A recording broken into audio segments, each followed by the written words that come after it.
Hello, everyone. Welcome to our Musically Speaking online concert preview. And thank you to everyone for your interest in and your support of the Handel and Haydn Society, both by attending this presentation tonight and by attending the concerts this weekend. So this weekend, we're doing all of the Brandenburg Concertos, 1 through 6 by Johann Sebastian Bach. This is a perennially popular concert with the Handel and Haydn Society, and I am here to take all of your questions about it. I'm Emily Marvosh. I'm here as always with H&H's Christopher Hogwood, historically informed performance fellow Teresa Neff. Hello, Teresa. Hello, Emily. Good to be here with you.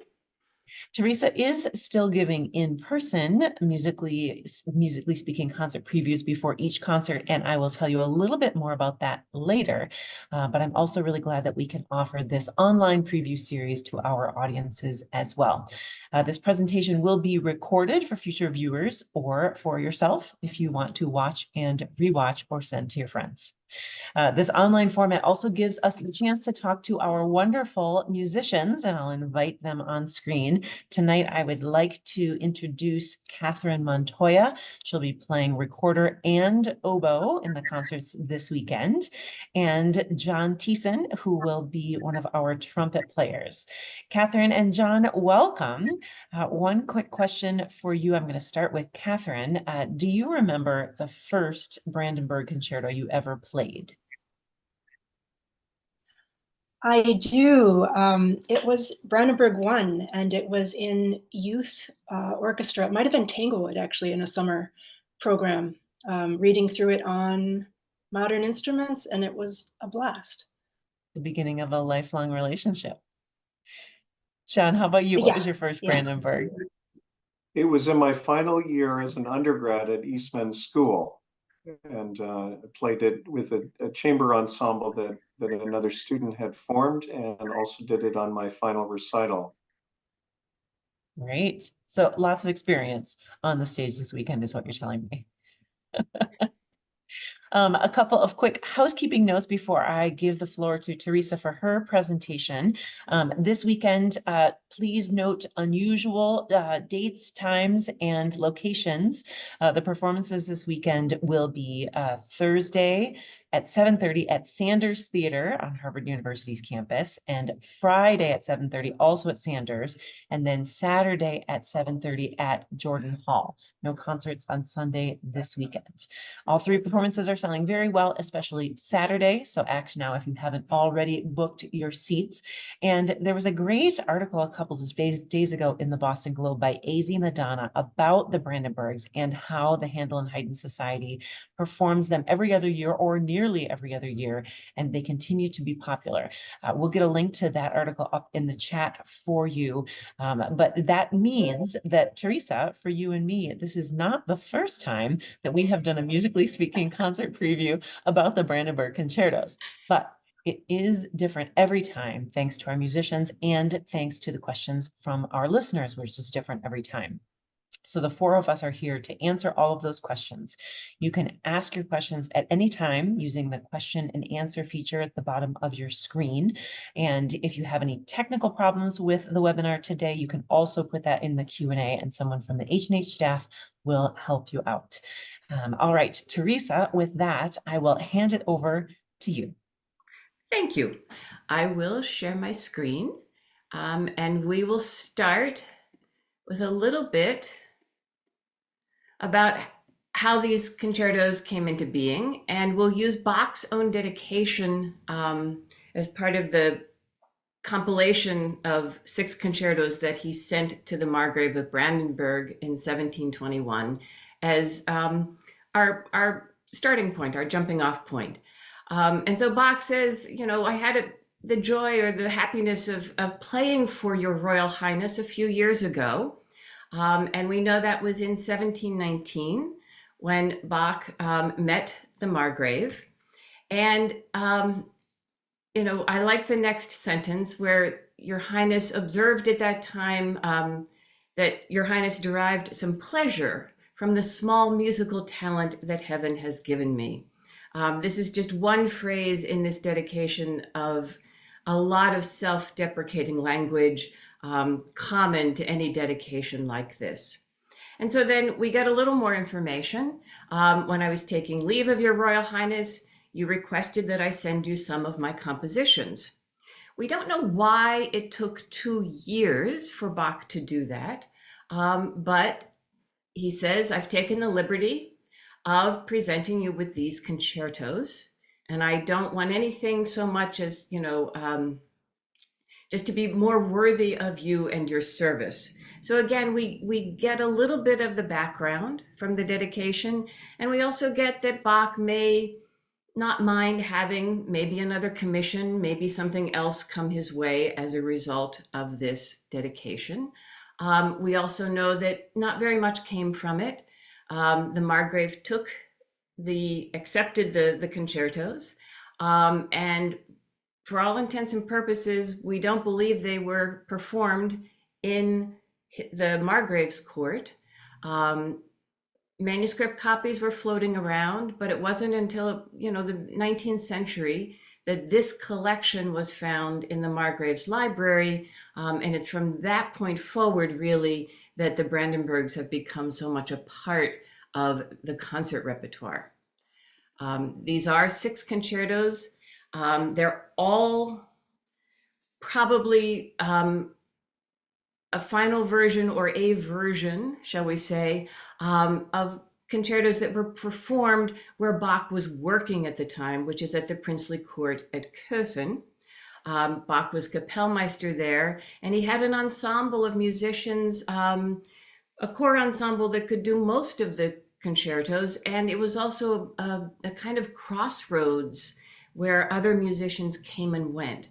And so it's quite possible that these were all performed at some point in Köthen. Some of them even may have earlier versions that date back to Bach's time at the court in Weimar. So let's turn our attention to Brandenburg number 2. What you see here is the opening page of the manuscript score that Bach sent to the Margrave. And what I've done is just parsed out a few things here. The top line that I've outlined in blue is our trumpet part. The recorder part is the second line. Then we have the oboe, and then we have the violin. And this group of 4 instruments that are seemingly quite unrelated, right? Brass, a wood instrument, a double reed instrument, and a string instrument, they create our solo group. And Bach specifies that the other strings are ripienis, they are part of the full ensemble. And we open with the ritornello, that is music for everyone to play. And I think that what's really interesting is that our soloists are playing right along. What we'll hear in this opening is a beautiful, vibrant sound, but eventually you see and can hear the trumpet rising above the other lines. The trumpet plays a trill, which gathers our attention even further. And so the balance becomes, I think, rather trumpet forward in this very opening. So here's just the opening ritornello of Concerto number 2.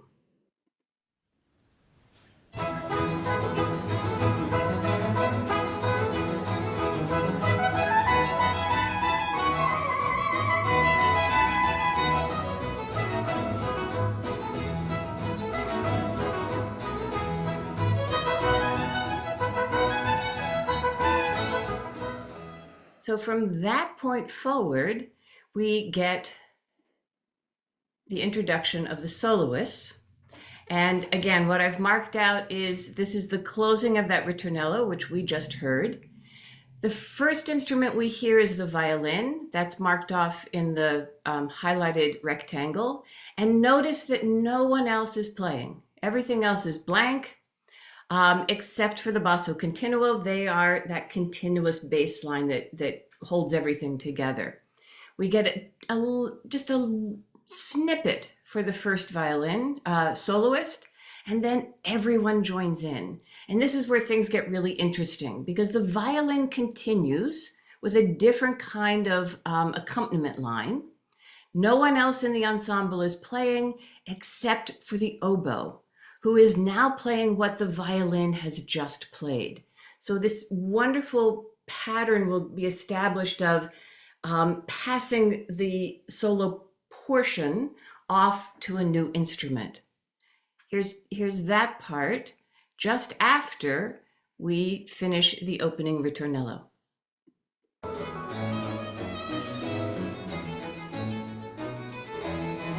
Ritornello.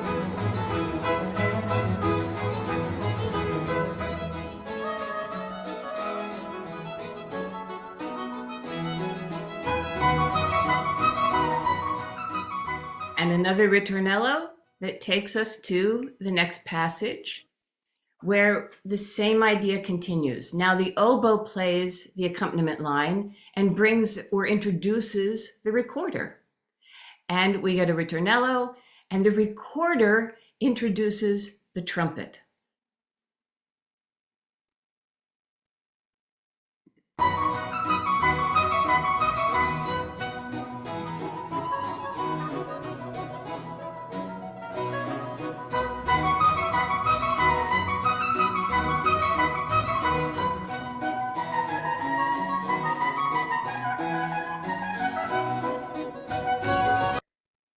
So this is just a wonderful way to introduce our four soloists. It's as if, we just keep being taken down the line, right? One introduction leads to the next, with this ritornello giving a kind of jolt in between.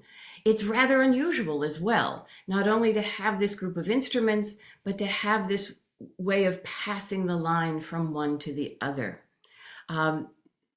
In the second movement, we have no trumpet at all, just the recorder, the oboe, the violin, the other three soloists plus basso continuo. And here again, the violin is the instrument that starts. And the beautiful line that it plays is taken up by the other soloists, and it becomes this wonderful counterpoint, just an incredibly poignant kind of movement. But Bach holds the trumpet for the very opening of the third and final movement. And here the trumpet line is introduced or opens the movement all by itself. Then the oboe picks up the line, the violin, and the recorder, and we are off into a full-blown fugue. We won't hear those other strings for almost 50 measures. It becomes very centered on our four soloists once again. So this kind of wonderfully unusual, but incredibly intricate and complex structure is something that Bach is exploring in this particular concerto. And he's doing it with instruments that we don't normally think of being paired together as soloists. And so with all of that in mind, I would love to turn the conversation over to Kathryn and John. This is such an amazing movement, and there's so much going on for the trumpet. There's so much going on for the recorder. I'm wondering if we could just kind of turn things over to you, John, and what are the challenges and what are the rewards in playing a piece like this?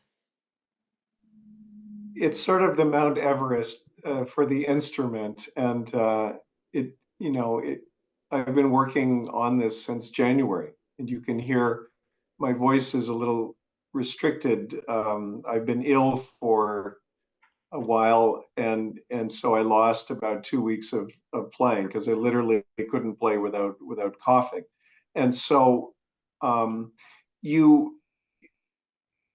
I have enormous respect for this piece, of course, because of the difficulties. And it's been, I guess it's been estimated or measured that the highest note, the G above high C, takes 52 pounds of per square inch of pressure.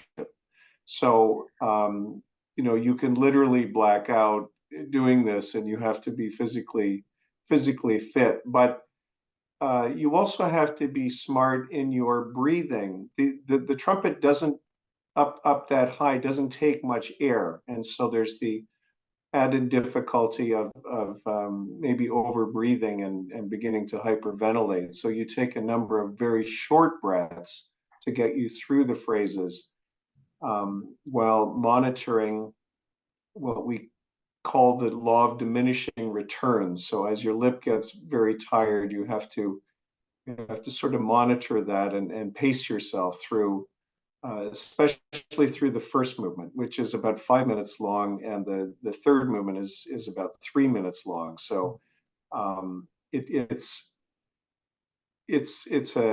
an act of discipline and being physically fit, being musically fit, mentally fit, and I think probably spiritually fit as well, to just get through it. And you walk out and you sometimes don't know what will happen, and you just hope for the best based on all the preparation you've done and your history with the piece. And I want to clarify here, John, that that you only play in the second of the concertos. Is that correct? Yes, that's right. So there's horn in the first concerto, but only trumpet in the second concerto. So all of that, like, it's a marathon in just 1/6 of the evening tonight. And I want to make sure that Kathryn's here with us, and I want to ask her about sort of the opposite problem that Kathryn, you actually will be playing two entirely different instruments on this concert in more than one concerto. Will you explain a little bit about, we saw in Teresa's example, we saw some lines for recorder and some lines for oboe playing at the same time. Will you explain how those things are distributed and how you switch hit between them? Sure. So in Brandenburg 2, this time I'm playing oboe. Um, I've played both parts, and on Brandenburg 4, I'll be playing recorder. The recorder part in Brandenburg 2 is extremely high. I mean, it stays well up in the range almost all the time, and that's partially to be able to hear it. So it really cuts through, and it just sings above. It does also use the full range, and it's quite a tricky part. But it is characteristically high, and those German type recorders are voiced in a way that lets them sit up in that high register beautifully and easily, and they just soar there. The oboe part really uses the entire 2 octaves, and it's all over the place, and the oboe player wears many hats accompanying the recorder and the trumpet, and as we all do as soloists.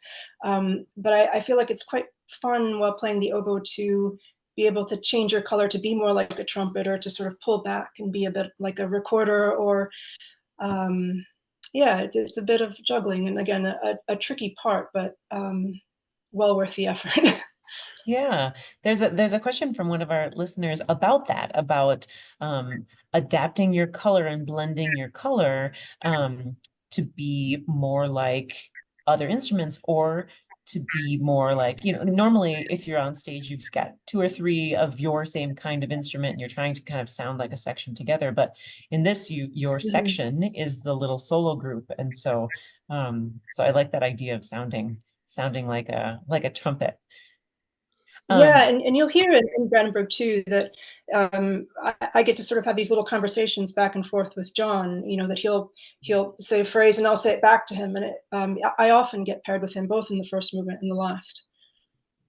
And you might not, if you haven't had rehearsals yet, you might not know how this is going to work exactly, but where will you be standing on stage, and are the soloists sort of treated different spatially from the rest of the ensemble? Yes.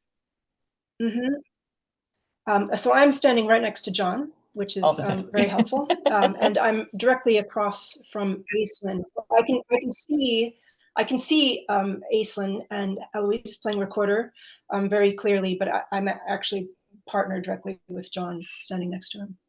Cool. And those 2 instruments do play a great deal together. And I know you have your instruments with you because we asked you to. I'd love to see some of these instruments that you're talking about. And Kathryn, I'll start with you because you mentioned German instruments. Will you show us a little bit about what you're talking about? Sure. So I'm playing German instruments both for the oboe and recorder. So this is an Eichentopf copy made by San Dalton. It's a Leipzig oboe from around 1720. So this is when Bach came to There's a Leipzig, little bit. his oboe players worked with the builder that was there, who was Eichentopf and was a very famous builder. This is the same person that designed the Caccia and the D'Amore. So very much tied to Bach. You can see 2 keys. And the recorder that I'm playing is a Denner copy, again, a German instrument. It sits up very well in the high register. There we go. This one is made by Patrick van Hune, who's right here in Boston at the Van Hune workshop. Oh, do you know what kinds of woods those are? What wood they're made of? Yes, so this is the sort of a natural boxwood on the recorder. And somewhat unusually for the oboe, this is a grenadier oboe. It's a hardwood oboe. Most often they are boxwood. That's a common wood for them. But I decided, I travel a lot, and it's a very stable wood. It hasn't turned into a banana, and I'm glad for that. So travel can be hard on wind instruments. Yeah, John, how about you? Let's see your instrument.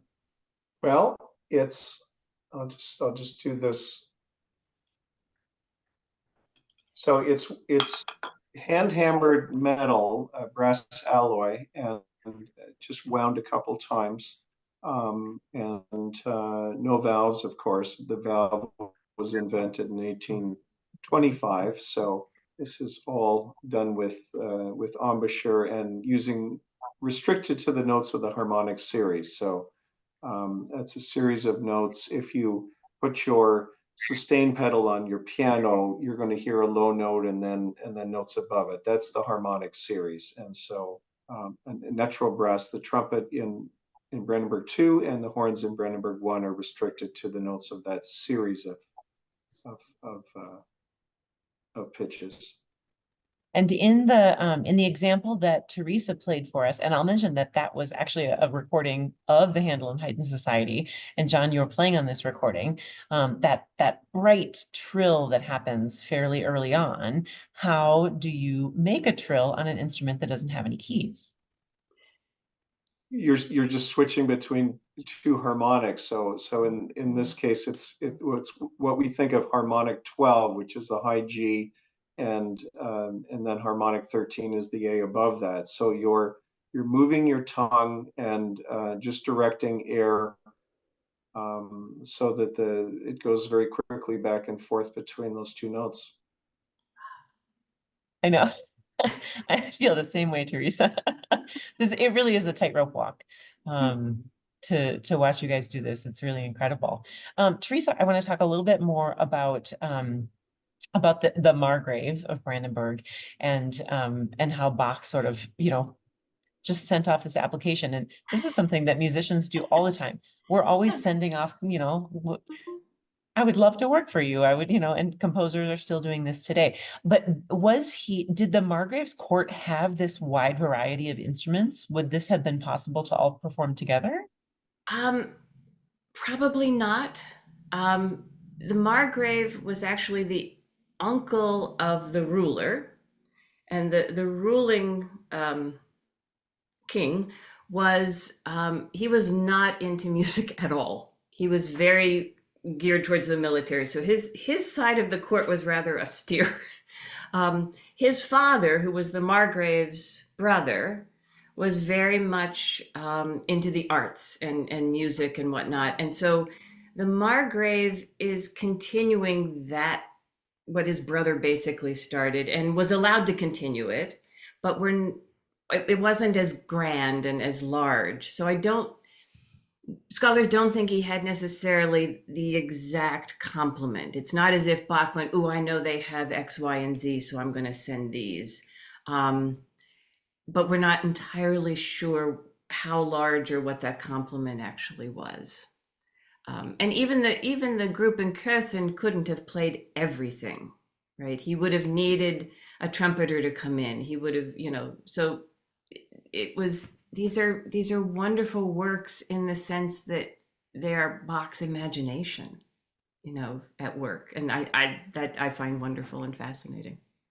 Do we know if Bach ever performed these himself, either at the harpsichord or on one of the stringed instruments? he may have played one of the string instruments, right? He could play viola. He might have done that, you know. Certainly with Concerto 5, he had to have been at the keyboard. He Yeah, we just should had to talk a be. little bit about Concerto 5. Because it's such a great, it's very special, and Teresa's program notes are, as usual, excellent in the program, and it talks about that the harpsichord is sort of playing for the whole evening. You'll hear harpsichord, kind of filling in along the bottom, making sure that we know where we're going on the harmonic map. But then there's this one rock concert moment where he gets his big guitar solo, and it's written out. Bach writes out all the notes, and it's just an incredible moment for the harpsichord. Yeah, the harpsichord just leaves everybody else in the dust. That you know, and you even get the feeling, um, that everybody else just sort of winds down, and the other two soloists, which are flute and violin, um, they just stop playing, and then we get this moment for the harpsichord, like 2.5, 3 minutes of just solo harpsichord music. Um, I personally think Bach probably just improvised it and wrote it down later. But it's just so difficult to play. It's just, as John was talking about the trumpet part being so difficult, this is the same moment, but for the keyboard. Yeah, it's just Yeah. a wonderful piece. And let me ask Kathryn, are you playing in the fifth concerto, and will you be one of the people who just kind of like enjoys a short concert by the harpsichord? I get to listen to the fifth concerto, so I'm looking forward to that. That's great. And it's kind of nice. What you'll see when you see them all together is that everybody gets a little bit of a break. And even the violins don't play in one. So it's kind of nice that everybody has a sort of a distribution of labor. And That's so we right. have another, yeah, we had another question about the cadenza, which we think was improvised at first and then written down later.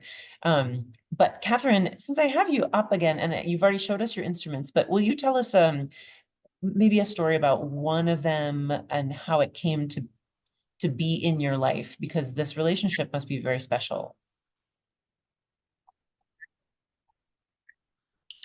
With the instruments, well, I'll go for recorder because it was my it was my very first instrument. And like many kids, I was handed a recorder in, must have been first grade or second grade or something.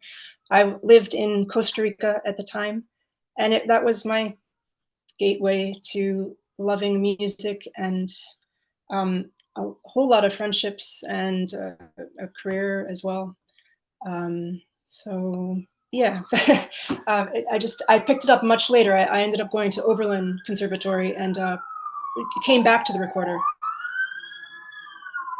Cool. And John, if I'll get you on again, I want to hear, you mentioned a little bit earlier that sometimes it was a longer journey for you to find this trumpet. Tell us about that. Yes, the maker in London sent me a trumpet, and I played it, and it, all of the intonation issues that are inherent on the Baroque trumpet, the difficulties are exacerbated as you get higher in the range. So the F trumpet is about as short a trumpet as we use. And it took 3 tries to get, and I think it was the bell section, which wasn't just lining up. And so I ended up buying 3 bells before I finally got what I wanted. Now, thankfully, they're not as expensive as a violin by Stradivari, but for a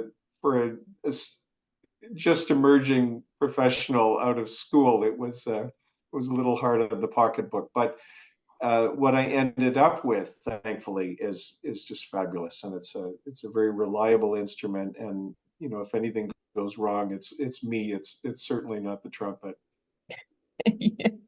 And how long does it take you to figure out that something is not working? I mean, is that Oh, like, 5 minutes. okay, it's a very quick. I mean, if you can't play tonic and dominant, if they're not in tune, if they don't center, then there's something seriously wrong. And the piece is hard enough to play without having an instrument that doesn't work. And so it's just, as I say, it's on me because there's no real problem with the trumpet. Cool. Well, it's going to be a great concert this weekend. And I have seen the Handel and Haydn Society perform the Brandenburg Concertos, and it's very clear that everyone on stage is having a great time and that everybody in the audience is having a great time. And so I'm really looking forward to this weekend, and I hope that our listeners are as well. I have one more question for the three of you. This is our last subscription concert of the season. We have some more concerts coming up, and I'll tell you about those in a second. But tell us something that you're planning on this summer. What's something that's interesting that's coming up? Summer seems far away sometimes, but it will come. Teresa, what do you have on deck for the summer? Well, I'm going to go to Liverpool and go Right. to a conference on the Beatles. We It's expect a 60th full report. Yeah. It's the 60th anniversary of Hard Day's Night. What could be better? That sounds fantastic. John, what do you have lined up for the summer? Some travel to Italy with family. Mm. My wife is Italian, and so we'll be visiting Piemonte, and then probably traveling to the Adriatic coast for some R&R. Nice. Wonderful. Kathryn, what's on your schedule for the summer months? I'll be playing some festivals, but I am also going home to England, and I live in Hereford, which is right on the border with Wales. And I'm going to put in some garden beds and be home for a little bit, and looking forward to that. That's How about great. you, Emily?